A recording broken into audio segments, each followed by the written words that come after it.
How's it going, Blade Series? This is David, the Blade Banter. We're going to be working on building that community to allow for discussions while providing specifications you can relate to so you can have that educated decision on your purchases. This is going to be the Spyderco Shaman or Shaman. This is one that is a fairly beefy blade.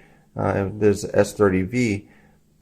This is one that is a fairly nice knife, very much a workhorse, but is it better than a Benchmade?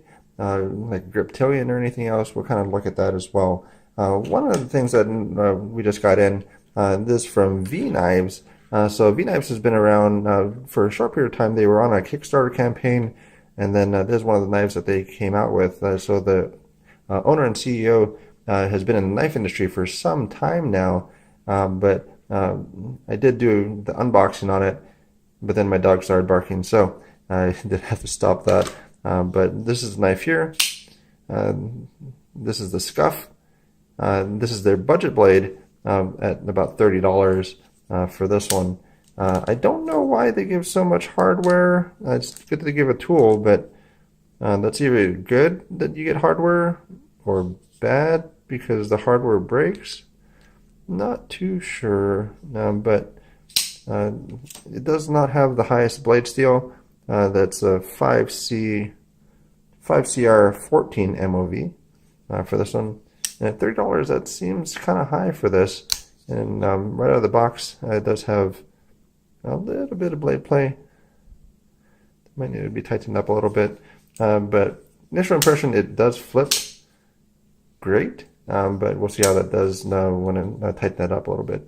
Just wanted to show you guys that one here. But getting to this one, for the carry for this is great because it's the tip up or tip down carry, and that's going to be right or left hand carry on it. And then one good thing about it too is with the pocket clip, it does not adjust for the lanyard hole. So a lot of knives would have it drop down. So if you do a tip up carry, that's where you're going to have quite a bit more of the blade sticking out of your pocket than this one. So that's kind of nice about, well, most Spydercos as well. So we're going to look at that one. We have that knife there, and we have this one as far as the Delica. And if you stick around to the end of the video, we do have the epic unboxing I'm going to put at the end of the video because I did have that one before. So this is going to be the Fury Gear in D2. And this one, we'll see what we did as far as any sales on this one through the GearBest links. But this is going to be a giveaway as well. We do have the Rat 2. And then one of the nicest as far as a hollow grind, just a beautiful hollow grind, is going to be the CRKT Voss right there. And also one that I really like, even though it's a budget blade, but Magnum Arctic Ocean Sailor, or AOS as I still call it. And then we do have one of the budget flippers. This is the first in their company's history, but we have the K-Bar. That's the Mark 98. So those are the ones that for a little bit of comparison for it.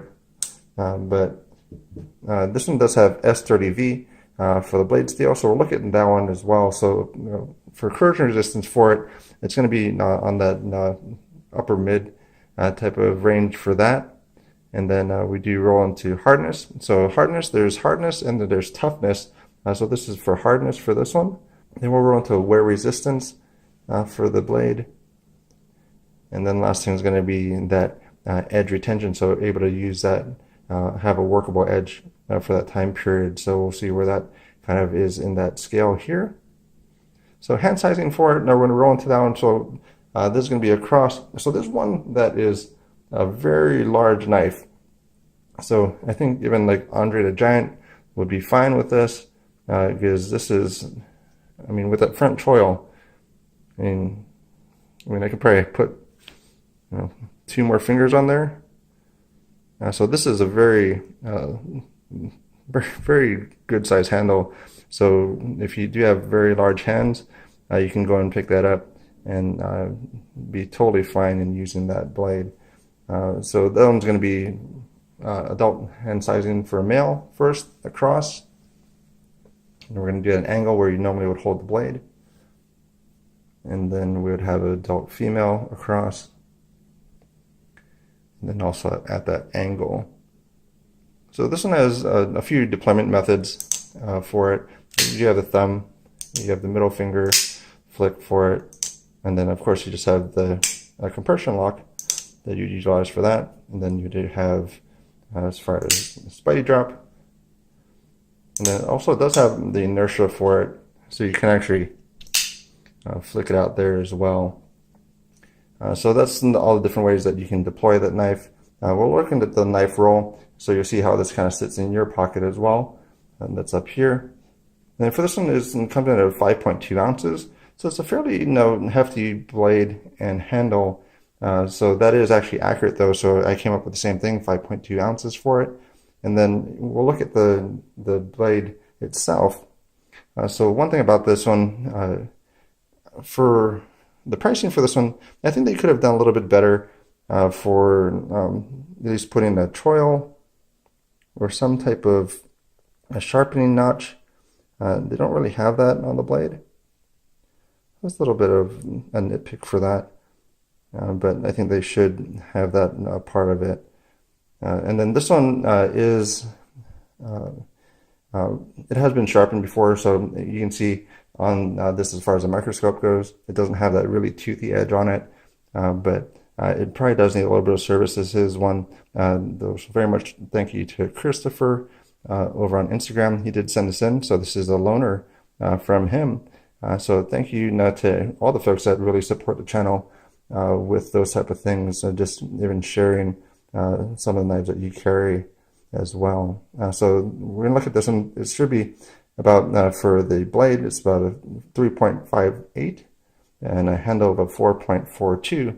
And you kind of see that in the pictures here. So we have the blade first off, and then we have the handle. For the sharpening testing on this one, it does need a little bit of work for it. So I would test usually right at the belly of the blade. And then this one came out to about 440 as far as that edge sharpness. And then that one's going to be where it's going to need a little bit of work for it. So it has a slightly rolled edge possibly for it. And then for the pricing on this one comes out, Blade HQ currently has this going for $181.97 and a full MSRP of $279.95. So that's going to be the pricing on this one.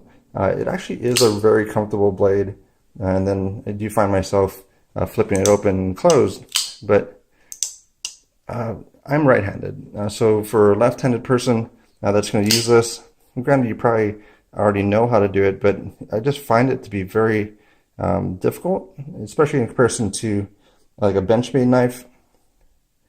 So I'm having difficulty with that right now. I mean, I can probably do it this way and then flip it closed, but it's not the most ambidextrous, I feel anyway, for a locking mechanism for that compression lock. But for buy, borrow, or avoid, I'll definitely recommend to borrow, because this could be one that you're going to love and going to be one that you'd use very often. But for myself, I would say to borrow it for that $181.97. It's quite a bit of an investment for it, and then it's not to the point of absolutely wanting to buy it, but it's not an avoid as well. So it's still a pretty solid blade. So very much for that. And then check out the Epic unboxing. I'm going to play that at the end of the video here. And thanks again for your time, and appreciate it. And let me know what you think.